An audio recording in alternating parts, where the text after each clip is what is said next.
आप सभी को स्वागत करता हूं JRF achievers UGC net JRF Hindi के चैनल के अंदर। हिंदी साहित्य को आज पढ़ रहे हैं और उसके अंदर आज वर्ण रत्नाकर के ऊपर चर्चा करेंगे। जब हम वर्ण रत्नाकर को चर्चा कर रहे हैं तो मैथिली हिंदी में रचित गद्य का यह एक महत्वपूर्ण ग्रंथ है। यह किस भाषा में लिखा गया है? मैथिली हिंदी में लिखा गया है। यह एक महत्वपूर्ण ग्रंथ माना जा सकता है। इसका लेखक ज्योतेश्वर ठाकुर नामक मैथिली कवि था। इसका कौन है? ज्योतेश्वर ठाकुर है, जो कि एक मैथिली कवि था। डॉक्टर हजारी प्रसाद द्विवेदी के मतानुसार इसकी रचना 14वीं शताब्दी में हुई है। कौन सी शताब्दी में हुआ है? 14वीं शताब्दी में हुआ है।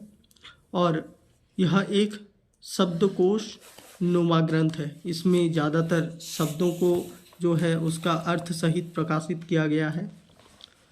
इसके अंतर्गत क्या है? इसके अंतर्गत परंतु सौंदर्य ग्रहिणी प्रतिभा भी उसमें निहित है। इसमें सौंदर्य को वर्णन करने का प्रतिभा भी प्रदर्शित किया गया है। उसकी भाषा में कवित्व, अलंकारिकता तथा शब्द की तत्समता की प्रवृत्तियाँ मिलती है। इसके अंदर कवित्व की भावना और अलंकार की जो सुंदर गरिमा और शब्द की तत्समता।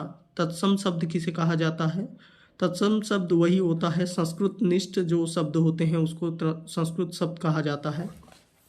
तथा शब्द की तत्समता की प्रवृत्तियाँ मिलती है। किसके अंतर्गत? हमारे वर्ण रत्नाकर के अंतर्गत ये सब देखने को मिलता है। तो हिंदी पद्य के